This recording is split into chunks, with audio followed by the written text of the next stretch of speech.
ಈಗ ನೆಕ್ಸ್ಟ್ ಏನಂದರೆ ಶೀಘ್ರ ಸ್ಖಲನ ಅಂದರೆ ಟೈಮ್ಗಿಂತ ಮುಂಚೆನೇ ಡಿಸ್ಚಾರ್ಜ್ ಆಗೋದು.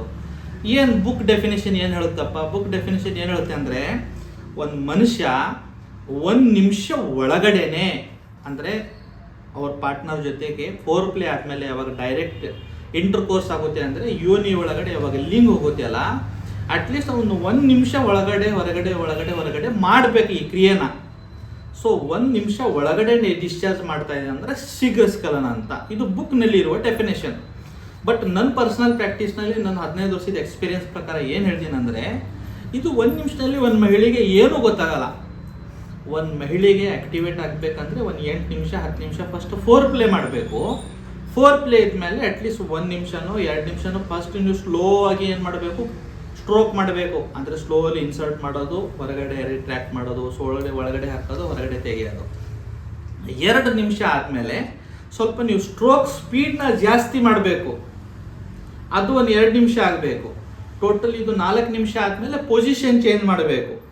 ಆವಾಗ ಒಂದು 2 ನಿಮಿಷ ಆಗಬೇಕು. ಸೊ ಮಿನಿಮಮ್ 4ರಿಂದ 5 ನಿಮಿಷ ನೀವು ಸೇರಿದ್ರೆ ದಟ್ ಈಸ್ ಕಾಲ್ಡ್ ಒಂದು ಆವರೇಜ್ ಸೆಕ್ಸುವಲ್ ಕ್ವೈಟಸ್ ಅಥವಾ ಐವರೇಜ್ ಲೈಂಗಿಕ ಕ್ರಿಯೆ. ಇವಾಗ ನೀವು ಜಸ್ಟ್ ಎಷ್ಟೋ ಜನ ನನ್ನ ಹತ್ರ ಬರ್ತಾರೆ, ಸರ್ 30 ಸೆಕೆಂಡು ಇರಲ್ಲ ಸರ್, ಡಿಸ್ಚಾರ್ಜ್ ಆಗಿಬಿಡುತ್ತೆ. ನೋಡೋಕೆ ಚೆನ್ನಾಗಿದ್ದೀನಿ, ಹೆಲ್ದಿ ಇದ್ದೀನಿ, ಡೈಲಿ 2 ಅವರ್ ಜಿಮ್ ಮಾಡ್ತೀನಿ, ಪ್ರೋಟೀನ್ ಶೇಕ್ ತೊಗೊಳ್ತೀನಿ, ಹೈಟ್ 6.5 ಫೀಟ್ ಇದೆ. ನನಗೆ ಮುಜುಗರ ಆಗುತ್ತೆ ಸರ್ ವೈಫ್ ಎದುರುಗಡೆ ಅಥವಾ ಪಾರ್ಟ್ನರ್ ಎದುರುಗಡೆ ಹೋಗುವಾಗ. ಸದ್ಯಕ್ಕೆ ನಾನು ಸೆಕ್ಸ್ನ ಅವಾಯ್ಡ್ ಮಾಡ್ತೀನಿ. ನನಗೆ ತುಂಬಾ ಸ್ಟಿಮ್ಯುಲೇಷನ್ ಆಗ್ತಾ ಇದ್ರೆ ನಾನೇ ಬಾತ್ರೂಮ್ನಲ್ಲಿ ಹೋಗ್ಬಿಟ್ಟು ಮಾಸ್ಟರ್ಬೇಷನ್ ಮಾಡ್ತೀನಿ. ಬಟ್ ಇವಾಗ ಎಷ್ಟು ದಿವಸ ಅಂತ ನಾನು ಪಾರ್ಟ್ನರ್ನ ಅವಾಯ್ಡ್ ಮಾಡೋಕ್ಕಾಗುತ್ತೆ ಸರ್? ಅವರು ಕೇಳ್ತಾರಲ್ಲ ಸರ್, ಅವ್ರದ್ದು ಒಂದು ಬಾಡಿಗೆ ಒಂದು ಬೇಸಿಕ್ ನೆಸೆಸಿಟಿ ರಿಕ್ವೈರ್ಮೆಂಟ್ ಇರುತ್ತಲ್ಲ ಸರ್, ಏನಾದರೂ ಮಾಡಿ ಸರ್. ನನಗೆ ಎಲ್ಲ ದೇವರು ಎಲ್ಲ ರೀತಿಯಿಂದ ಸೌಕರ್ಯ ಇದ್ದಾರೆ, ನಾನು ಬಡತನದಿಂದ ಬಂದಿದ್ದೀನಿ ಸರ್. ಇವತ್ತು ನಾಳೆ ಒಳ್ಳೆ ಲೆವೆಲ್ಗೆ ಬಂದಿದೆ ಸರ್, ಸ್ವಂತ ಮನೆ ಇದೆ, ಕಾರ್ ಇದೆ, 2-3 ಮನೆಯಿಂದ ಬಾಡಿಗೆ ಬರುತ್ತೆ, ಎಲ್ಲ ರೀತಿಯಿಂದ ಸೌಕರ್ಯ ಇದೆ. ಬಟ್ ಇವಾಗ ನನಗೆ ಇದು ವೀಕ್ನೆಸ್ ಬಂದಿದೆ. ಸೊ ಯಾವಾಗ ಶೀಘ್ರ ಸ್ಖಲನ ಬಗ್ಗೆ ನಾನು ಮಾತಾಡಿದಾಗ ಇದು 3-4 ರೀಸನ್ಸ್ ಇರುತ್ತೆ. ಮೆನ್ ಏನಂದರೆ ಹೈಪರ್ ಸೆನ್ಸಿಟಿವಿಟಿ ಗ್ಲಾನ್ಸ್ ಪೆನಿಸ್, ಅಂದರೆ ಪೆನಿಸ್ ಅಥವಾ ಮುಂದಿನ ತುದಿ ಏನಿದೆ ನೋಡಿ, ಈ ಪಾರ್ಟು, ಇದರಲ್ಲಿ ಸೆನ್ಸೇಷನ್ ತುಂಬ ಜಾಸ್ತಿ ಆದರೆ, ಈ ಸೆನ್ಸೇಷನ್ ಜಾಸ್ತಿ ಆಗೋಕ್ಕೆ ಮಲ್ಟಿಪಲ್ ರೀಸನ್ಸ್ ಇರುತ್ತೆ. ಒಂದು, ಯೂಶ್ವಲಿ ಯಾರು ತುಂಬ ಬೇಗ ಆಂಗ್ಸೈಟಿ ಬರುತ್ತೆ, ತುಂಬ ಬೇಗ ಎಕ್ಸೈಟ್ ಆಗ್ತಾರೆ, ಅವ್ರನ್ನಲ್ಲಿ ಜಾಸ್ತಿ ಇರುತ್ತೆ. ಎರಡನೇದು, ಯಾರ ಬಾಡಿನಲ್ಲಿ ವೈಟಮಿನ್ B12 ಡೆಫಿಷಿಯನ್ಸಿ ಇರುತ್ತೆ, ವೈಟಮಿನ್ D ಡೆಫಿಷಿಯನ್ಸಿ ಇರುತ್ತೆ, ಅವ್ರನ್ನಲ್ಲಿ ಸೆನ್ಸೇಷನ್ ಜಾಸ್ತಿ ಆಗಿದಿರುತ್ತೆ. ಸ್ವಲ್ಪ ಜನರಿಗೆ ಫಂಗಲ್ ಇನ್ಫೆಕ್ಷನ್ ಬಂದಿದ್ದಿರುತ್ತೆ ಆ ಏರ್ನಲ್ಲಿ, ಅದರಿಂದ ಸೆನ್ಸೇಷನ್ ಜಾಸ್ತಿ ಆಗೋದಿರುತ್ತೆ. ಸ್ವಲ್ಪ ಜನರಿಗೆ ಅಲ್ಲಿ ಹರ್ಪಿಸೋ ಅಥವಾ ಯಾವುದೋ ಬೇರೆ ಸೆಕ್ಸುವಲಿ ಟ್ರಾನ್ಸ್ಮಿಟೆಡ್ ಕಾಯಿಲೆ ಬಂದಿದ್ದಿರುತ್ತೆ, ಅದರಿಂದ ಸೆನ್ಸೇಷನ್ ಜಾಸ್ತಿ ಇರುತ್ತೆ. ಸ್ವಲ್ಪ ಜನರಿಗೆ ಏನಾಗುತ್ತೆ, ಒಂಥರ ಕೊಂಡೋಮ್ ಯೂಸ್ ಮಾಡಿ ಸೆಕ್ಸ್ ಮಾಡೋದು ಅಭ್ಯಾಸ ಆಗಿದ್ಬಿಡುತ್ತೆ ಬಾಡಿನಲ್ಲಿ.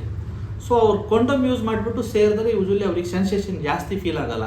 ಬಟ್ ವಿತೌಟ್ ಕೊಂಡೋಮ್ ಯಾವಾಗ ಸೇರಕ್ಕೆ ಸ್ಟಾರ್ಟ್ ಮಾಡ್ತಾರೆ ನೋಡಿ, ಸೆನ್ಸೇಷನ್ ತುಂಬ ಬೇಗ ಆಗಿಬಿಟ್ಟು ಬೇಗ ಸ್ಖಲನ ಆಗುತ್ತೆ. ಸೊ ಒಂದಾಯಿತು ನಮಗೆ hyper sensitivity of glans penis. ಎರಡನೇದು ಅಂದರೆ pelvic floor muscle weakness. Pelvic floor muscle weakness ಅಂದರೆ ನಮ್ಮ ಈ ಪರ್ಟಿಕ್ಯುಲರ್ ಪ್ರೈವೇಟ್ ಪಾರ್ಟ್ನ, ನರಗಳನ್ನ, ಅಲ್ಲಿ ಮಸಲ್ಸ್ನ, ಆರ್ಟರೀಸ್ನ, ವೇನ್ಸ್ನ ಸಪೋರ್ಟಿಂಗ್ ಹಿಂಭಾಗ ಏನಾಗುತ್ತೆ, ಒಂದು ಮಸಲ್ ಇರುತ್ತೆ.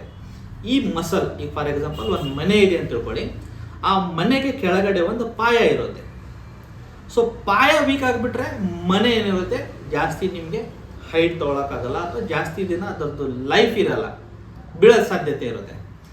ಸೊ ಯಾವಾಗ ನಿಮ್ಮದು ಪಾಯ ಕರೆಕ್ಟಾಗಿ ಇಲ್ಲ ಅಂದ್ರೆ ಮನೆ ಬೀಳೋ ಸಾಧ್ಯತೆ ಇರುತ್ತೆ ನೋಡಿ. ಇಲ್ಲಿ ಕೂಡ ನಿಮ್ಮ ಪೆನಿಸ್ನಲ್ಲಿ ಇದು ಪಾಯ, ಈ ಪೆಲ್ವಿಕ್ ಫ್ಲೋರ್ ಮಸಲ್ ಅಂದರೆ ಈ ಮಸಲ್ ವೀಕ್ ಆಯಿತು, ಅದು ವ್ಯಾಯಾಮ ಇಲ್ಲ ಅಂತ ಇರ್ಬೋದು, ಅದು ವೇಟ್ ಗೇನ್ ಆಗಿದ್ದರಿಂದ ಇರ್ಬೋದು, ಅಥವಾ ಡಯಾಬಿಟೀಸಿಂದ ಇರ್ಬೋದು, ಅಥವಾ ಲೋಕಲ್ ಏರಿಯಾನಲ್ಲಿ ಆಗುವ ಬೇರೆ ಪ್ರಾಬ್ಲಮ್ದಿಂದ ಆಗಿರ್ಬೋದು. ಸೊ ಈ ಪೆಲ್ವಿಕ್ ಫ್ಲೋರ್ ಮಸಲ್ನ ಟೋನ್ ಮಾಡಬೇಕಂದ್ರೆ ಯೂಟ್ಯೂಬ್ನಲ್ಲಿ ಹೋಗ್ಬೇಕು ನೀವೆಲ್ಲರೂ. ಕೀಗಲ್ ಎಕ್ಸಸೈಸ್ ಅಂತ ಸರ್ಚ್ ಮಾಡಿ. ನಾನು ಸ್ಲೋಲಿ ಮತ್ತೊಂದು ಸರ್ತಿ ಹೇಳ್ತೀನಿ. ಕೀಗಲ್, KEGEL ಎಕ್ಸರ್ಸೈಸ್ ಅಥವಾ ವ್ಯಾಯಾಮ. ಆವಾಗ ನಿಮಗೆ ಇದ್ರದ್ದು ವಿಡಿಯೋಸ್ ಬರುತ್ತೆ. ಅಥವಾ ನಂದೇ ಯೂಟ್ಯೂಬ್ ಚಾನಲ್ ನಿಮಗೆ ಕೀಗಲ್ ಎಕ್ಸರ್ಸೈಸ್ ಸರ್ಚ್ ಮಾಡಿದ್ರು ಕೂಡ ಯೂಟ್ಯೂಬ್ನಲ್ಲಿ ನಿಮಗೆ ವಿಡಿಯೋಸ್ ಬರುತ್ತೆ. ಅದರಲ್ಲಿ ಈ ಪರ್ಟಿಕ್ಯುಲರ್ ಅಂದರೆ ಹೊಕ್ಕಳ ಕೆಳಗೆದಿಂದ ನಿಮ್ಮದು ಮೋಷನ್ ಏರಿಯಾದ ಪಾಯಿಂಟು, ಈ ಪಾಯಿಂಟ್ನಲ್ಲಿ ಇರುವ ಮಸಲ್ನ ಸ್ಟ್ರೆಂತ್ಗಾಗಿ ಎಕ್ಸಸೈಸಸ್ ಬರುತ್ತೆ. 4 ಅಥವಾ 5 ಸೆಟ್ ಎಕ್ಸಸೈಸಸ್ ಹೇಳ್ಕೊಡ್ತಾರೆ. ಆ ಎಕ್ಸಸೈಸ್ನ ಡೈಲಿ ಒಂದು 5 ನಿಮಿಷನೋ 10 ನಿಮಿಷನೋ ಟೈಮ್ ಇದ್ದರೆ 20 ನಿಮಿಷ ಡೈಲಿ ಮಾಡೋಕ್ಕೆ ಸ್ಟಾರ್ಟ್ ಮಾಡಿ. ಈ ಪೆಲ್ವಿಕ್ ಫ್ಲೋರ್ ಮಸಲ್ ವೀಕ್ನೆಸ್ ಇದ್ದರೆ, ಮತ್ತೊಂದ್ಸತಿ ರಿಪೀಟ್ ಮಾಡ್ತೀನಿ, ಪೆಲ್ವಿಕ್ ಫ್ಲೋರ್ ಮಸಲ್ ವೀಕ್ನೆಸ್ ಏನಾದರೂ ಇದ್ದರೆ ನೀವು 1 ಕ್ವಿಂಟಲ್ 10 ಕ್ವಿಂಟಲ್ ಯಾವುದೋ ಪಿಲ್ಸ್ ತೊಗೊಂಡ್ರೆ ನಿಮಗೆ ಯಾವುದೋ ರೀತಿ ಇದರಲ್ಲಿ ಬೆನಿಫಿಟ್ ಆಗೋದೇ ಇಲ್ಲ. ಯಾಕಂದರೆ ನರ್ವ್ ಡ್ಯಾಮೇಜ್ಗೆ ಟ್ರೀಟ್ಮೆಂಟ್ ಇದೆ, ವೇನಸ್ ಡ್ಯಾಮೇಜ್ಗೆ ಟ್ರೀಟ್ಮೆಂಟ್ ಇದೆ, ಹಾರ್ಮೋನಲ್ ಡ್ಯಾಮೇಜ್ಗೆ ಟ್ರೀಟ್ಮೆಂಟ್ ಇದೆ. ಬಟ್ ಮಸಲ್ಸ್ ಯಾವಾಗ ವೀಕ್ ಆಗುತ್ತೆ, ಆ ಮಸಲ್ಸ್ನ ನೀವೇ ಸ್ಟ್ರಾಂಗ್ ಮಾಡಬೇಕು. ಯಾವುದೋ ಪಿಲ್ ತೊಗೊಂಡ್ಬಿಟ್ಟು ನಾನು ಅದನ್ನು ಸ್ಟ್ರಾಂಗ್ ಮಾಡ್ತೀನಿ ಅಂದ್ರೆ ಆಗಲ್ಲ. ಅನ್ಲೆಸ್ ಅಂಡ್ ಅಂಟಿಲ್ ನೀವು ಎಕ್ಸಸೈಸ್ ಮಾಡಬೇಕು. ಈಗ ಒಂದು ಕಾಮಿಡಿ ಥರ ಹೇಳಬೇಕಂದ್ರೆ, ಈಗ ಫಾರ್ ಎಕ್ಸಾಂಪಲ್ ಜಿಮ್ ಹೋಗಬೇಕು, ಬಾಡಿ ಡೆವಲಪ್ ಮಾಡಬೇಕು. ನಾನು ದಿನಾ ಜಿಮ್ ಹೋಗ್ತೀನಿ ಸರ್, 1 ಅವರ್ ಕೂತ್ಕೊಂಡು ಬರ್ತೀನಿ ಅಂದರೆ ನನ್ನ ಬಾಡಿಯಾಗಿ ಡೆವಲಪ್ ಆಗ್ತದೆ ಅಂದ್ರೆ ಆಗಲ್ಲ. ಜಿಮ್ನಲ್ಲಿ ಕೂತ್ಕೊಂಡು ಬಂದರೆ ನಿಮ್ಮ ಮಸಲ್ ಡೆವಲಪ್ ಆಗಲ್ಲ, ನೀವು ಎಕ್ಸಸೈಸ್ ಮಾಡಬೇಕು ಅದ್ರ ಜೊತೆಗೆ, ಆವಾಗ ಮಾತ್ರ ಬಾಡಿ ಡೆವಲಪ್ ಆಗುತ್ತೆ. ಅದೇ ರೀತಿ ಇಲ್ಲಿ ಅನ್ಲೆಸ್ ಅಂಡ್ ಅಂಟಿಲ್ ನೀವು ಎಕ್ಸಸೈಸ್ ಮಾಡಿಲ್ಲ ಅಂದರೆ ನಿಮಗೆ ಪ್ರಪಂಚದಲ್ಲಿ ಯಾವ ಮೆಡಿಸಿನ್ನು ಈ ಶೀಘ್ರಸ್ಖಲನದಲ್ಲಿ ಚಿಕಿತ್ಸೆ ಕೊಡಲ್ಲ.